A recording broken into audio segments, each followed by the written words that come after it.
Ramadan, most especially the last 10 days, are always a time to reflect on life, the things we've achieved, or not, as the case may be, and the things we wish we had made more time for. A few days ago, I attended the funeral of a dear friend's husband. Funerals are always a harsh reminder of our own mortality. As the Quran reminds us, every soul shall taste death, something none of us can escape. Listening to his family and friends, I began to wonder about my own funeral. How will people remember me? Actually, how would I want to be remembered? What mark do I want to leave on the world when my time on this earthly plane comes to an end?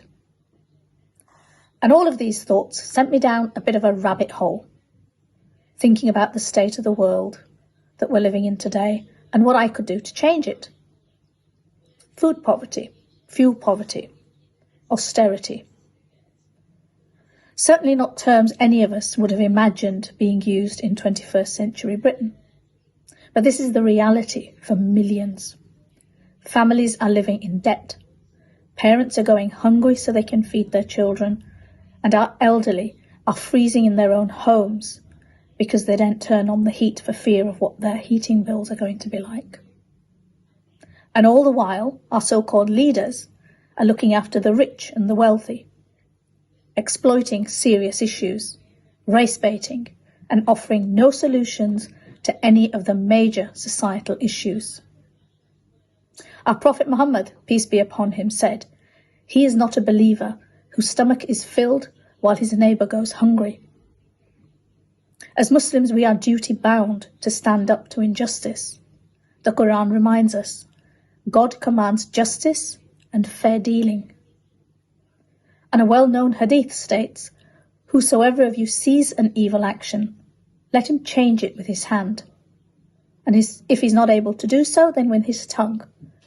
And if he's not able to do so, then with his heart. And that is the weakest of faith."